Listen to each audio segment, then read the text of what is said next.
پریشان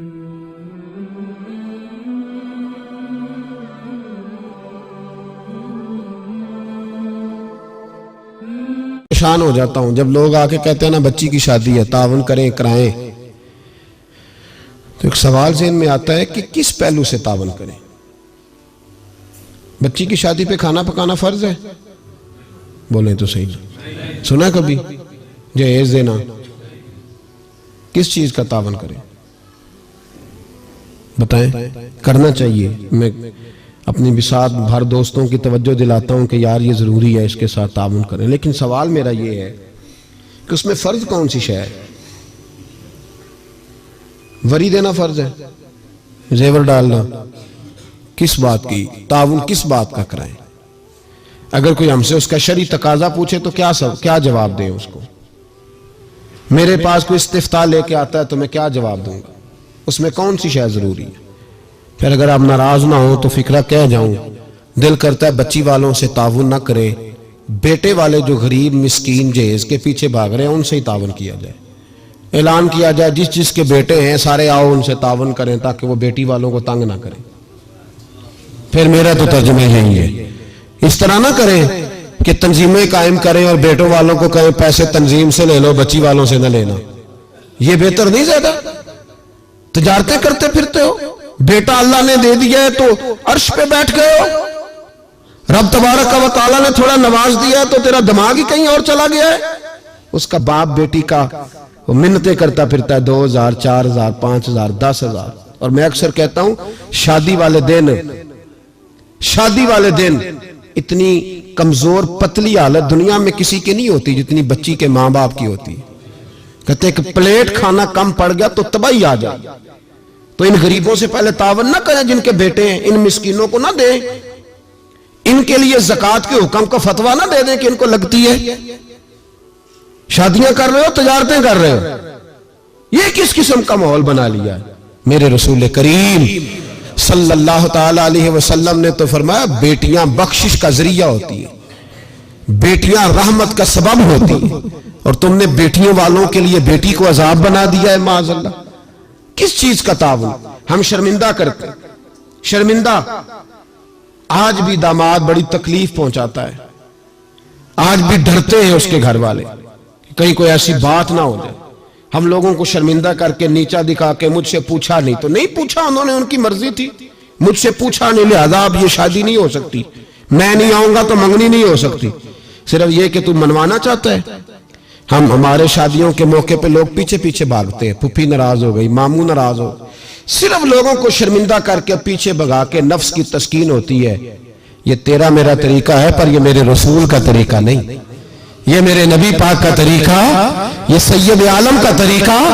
سنو، حضرت جابر بن عبداللہ رضی اللہ تعالیٰ عنہ فرماتے ہیں میری بہنیں تھیں، میرے ابا جی انتقال کر گئے تھے احد کی جنگ میں، فرماتے ہیں میں غریب تھا، میرے رسول پاک اس طرح بہانوں سے میری مدد کرتے تھے کہ مدد بھی ہو جاتی تھی اور مجھے عزت بھی مل جاتی تھی، بہانوں سے سٹائل اس طرح کا تھا۔ تیری صورت تیری سیرت زمانے سے نرالی ہے، تیری ہر ایک ادا پیارے ادائے بے مثالی ہے۔ فرماتے ہیں جنگ کا موقع تھا، میں حضور کے ساتھ چل رہا تھا، میرا اونٹ کمزور تھا، ضعیف تھا، لاغر تھا، سواری کمزور تھی، میں پیچھے رہ گیا۔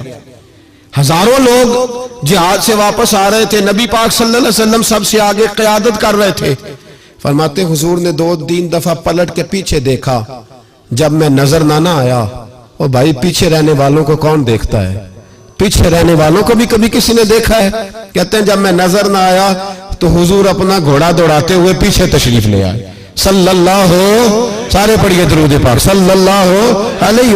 حضور اپنا گھوڑا دوڑاتے ہوئے پیچھے تشریف لائے اور پیچھے آ کے میرے پاس کھڑے ہوئے، اور حضور نے فرمایا جابر اسے دوڑاتا کیوں نہیں؟ میں نے کہا حضور دوڑنے کے قابل ہو تو دوڑاؤ نا، کمزور ہے، ضعیف ہے، لاغر ہے۔ حضور کمزور آدمی کی کمزور سواری۔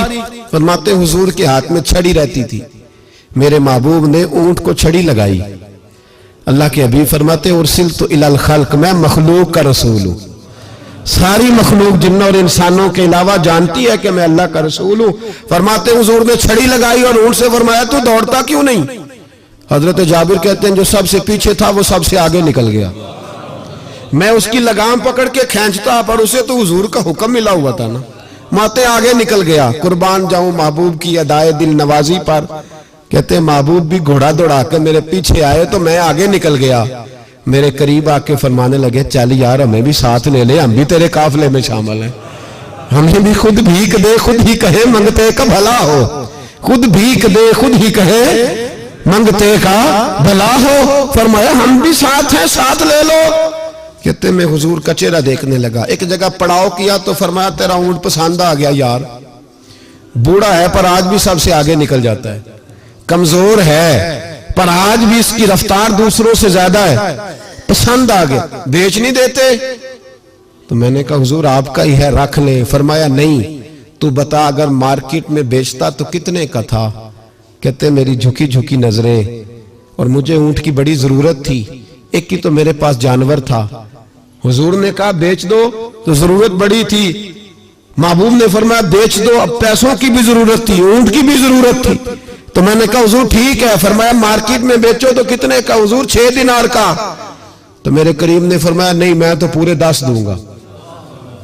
اور کہا بلال پیسے دے دو, مال مدینے جا کے لے لیں گے. حضرت بلال حبشی رضی اللہ تعالیٰ عنہ فرماتے میں نے پیسے دیے. جناب جابر کہتے ہیں میں مدینے پہنچا, میں نے اونٹ کو نہلایا دھلایا, پیارا سا کجاوا ڈالا, نئی رسی خرید کر میں نے لگام ڈالی, سجا سوار کے در رسول پہ لے گیا. محبوب پاک علیہ السلام مسجد سے باہر تشریف لا رہے تھے تو میں نے کہا حضور یہ آپ کا مال ہے, پیسے میں نے لے لیے تھے. کہتے ہیں حضور نے تھامی لگام اونٹ کی, اور میں جب اگلی گلی کے کونے سے پلٹنے لگا تو حضور کی آواز آئی جابر ذرا واپس تو آؤ.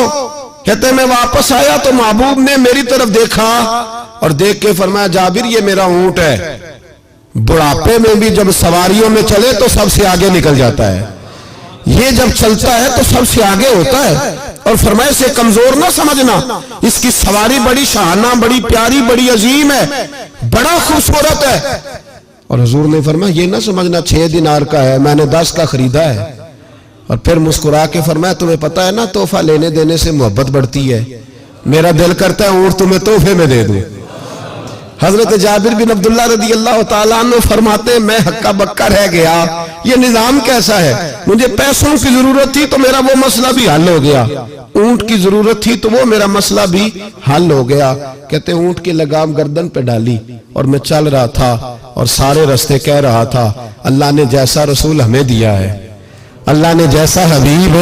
وہ بول پڑے بریلی کے امام اور کہنے لگے سب سے اولا ہو آلہ ہمارا نبی, سب سے بالا ہو آلہ اپنے مولا کا پیارا ہمارا نبی, دونوں عالم کا دھولا ہمارا نبی, جس کی 2 بوند ہیں کوثر و سلسبیل ہے وہ رحمت کا دریا ہمارا نبی. اور کیا خوبصورت فکرہ ہے. کہنے لگے غمزدوں کو رضا مجدہ دیجئے کہ ہے, جاؤ جا کے اعلان کر دو خوشخبریاں سنا دو, غمزدوں کو رضا مجدہ دیجئے کہ ہے بے کسوں کا سہارا ہمارا.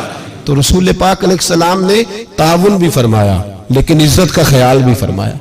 نبی پاک نے نواز بھی دیا لیکن لائن میں لگا کر رسوائی نہیں کی. حضور کسی کو شرمندہ نہیں کرتے. نبی پاک کا طرز کلام, طرز گفتگو, طرز رہن سہن یہ کسی شخص کی گردنیں جھکاتا نہیں تھا بلکہ یہ گردنیں اٹھاتا تھا, یہ لوگوں کو وقار دیتا تھا. حضور نے لوگوں کو عزتیں دی, نوازا. ہر آدمی